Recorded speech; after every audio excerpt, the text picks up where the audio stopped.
Thank you very much, Megan. I'd also like to echo your acknowledgement and likewise pay respects to the traditional custodians of the land on which we meet today. Thank you very much. Big thank you to the fellow speakers here for your time and your contribution to this panel. And a big thank you to all the attendees, the delegates and distinguished guests. Thanks for coming to hear what we have to say today. Good afternoon to you all. I'm just going to talk a little bit about Swire Shipping and how we, as an international carrier, are investing in and to the benefit of Papua New Guinea.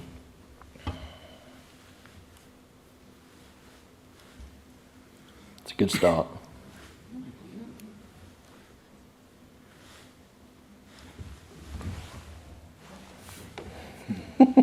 It's the green one, right? It's the green one, yeah.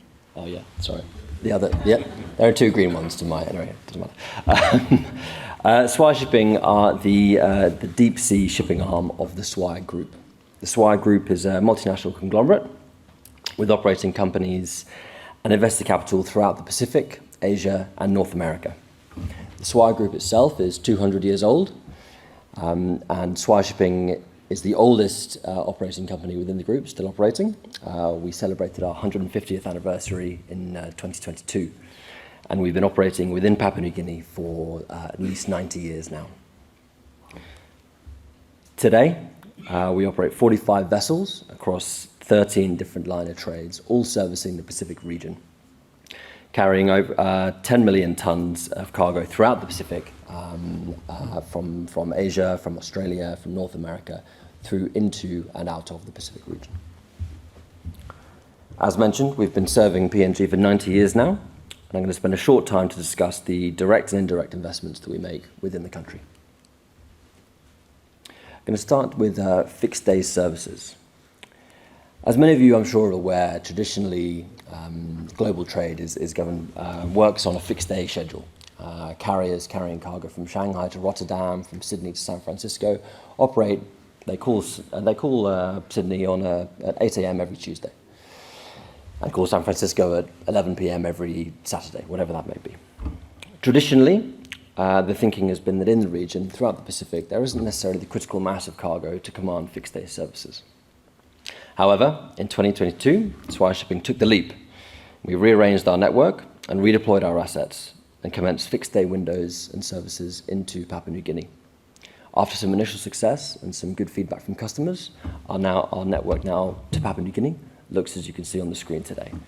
We have every fortnightly fixed day window coming from North Asia, every fixed day weekly windows coming from Southeast Asia, and also a similar 14-day service coming from Australia, New Zealand, and the Pacific, calling Papua New Guinea at the moment. What good's a fixed day service unless you can get it right?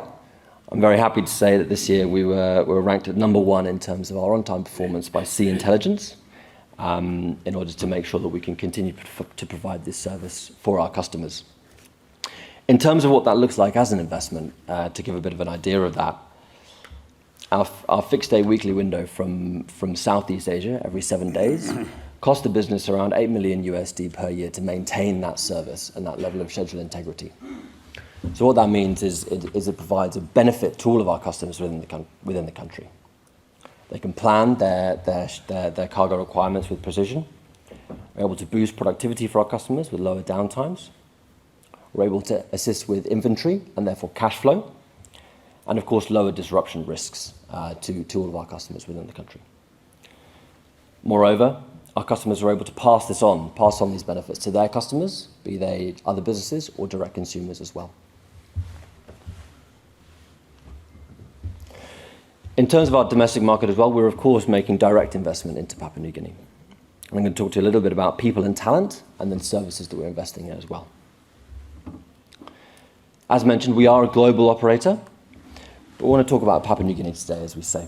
We currently employ 140 staff in Papua New Guinea, 90% of which are local workforce. Furthermore, on our senior management team within country, 50% of those roles are held by local workforce as well. We also then offer career opportunities and pathways across our network.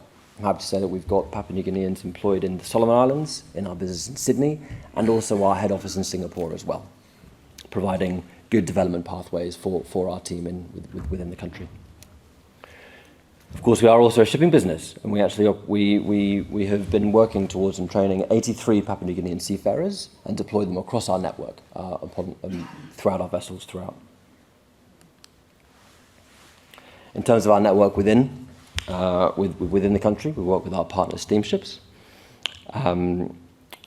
to provide a healthy coverage in terms of our actual network and our investment throughout the different communities within Papua New Guinea. And lastly, of course, we invest in our services to our customers. We are an international shipping company as well, but the increased demand that we see from our customers is around last mile services for our imports and first mile services for our exports. With that, we invest in partnerships and assets in order to provide trucking, warehousing, customs clearance, inventory management, and track and trace services for all of our customers, be they large or small, throughout the country. As we know from this conference, there are several projects on the horizon that are extremely exciting to all of us. And we've been putting some investment in towards what we will look like in terms of getting ready for that boom as well. Relatively recent to our business is the Swire Projects division. All of our vessels are geared, and all of our vessels can carry containers and break bulk. However, with some of these projects on the horizon, the demand may be even larger than that. Swire Projects is a division that we're operating 10 different vessels upon,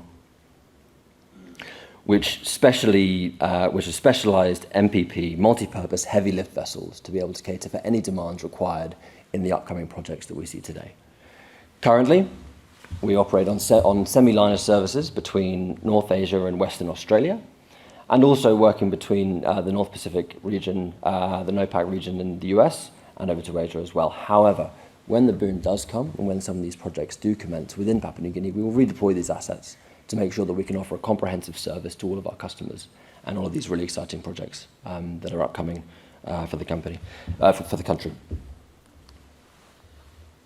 Lastly, I want to talk a little bit about our communities, of course. We look to invest in all of the communities in which we operate, generally focusing on safety, people, communities, and on a broader side, energy transition and technology, of course. But I want to talk a little bit about, highlight some examples within Papua New Guinea itself as well. We work directly with the Cheshire Disability Services Company. They have their only facility in the Pacific, actually, in Port Moresby. We've been working directly with them, giving them grants to upgrade their centre, as well as providing a new bus for them to be able to reach 1,000 different people living with disability throughout Port Moresby. We work with the Sea Women of Melanesia, which is a non-profit business which helps to support women living in marine-dependent communities throughout Melanesia, we've been providing them with boats, with equipment, and also volunteer days for all of our staff to assist with this initiative. Women in Maritime. I mentioned that we have 83 PNG seafarers. 15 of these are actually female seafarers. We've been working with our partner steamships and also with the Australia Awards, thank you very much, to make sure that we actually facilitate and help to support the training of these female seafarers throughout their cadetship, and then deploy them on our international vessels as well. 15 out of 83 is about just shy of 20%. Given the global percentage of female seafarers is about 2%, I think that's a pretty good job. So we're hoping to continue with that initiative and help to grow that as well further. And lastly, as well, our parent company, the Swire Group, has like some of the other companies that we've heard of today, focusing on cervical cancer in the region as well, and have made a substantial investment, a substantial donation to the Kirby Institute and the University of New South Wales, going towards eliminating cervical cancer throughout the Pacific. So that's another one that we've been working on as well. Short and sweet for me today. Thank you very much for your time all. We have a booth downstairs. If you have any questions on anything that I've raised, please of course come and talk to some of the Swire Shipping team. Furthermore, our country manager Isabel Maguire is going to be taking part in a panel discussion in this room tomorrow at 1 p.m, session 11B, which is also going to be talking about gender equality in the workplace in Papua New Guinea as well. I'd encourage you all to come and attend that too. Thank you very much all for your time.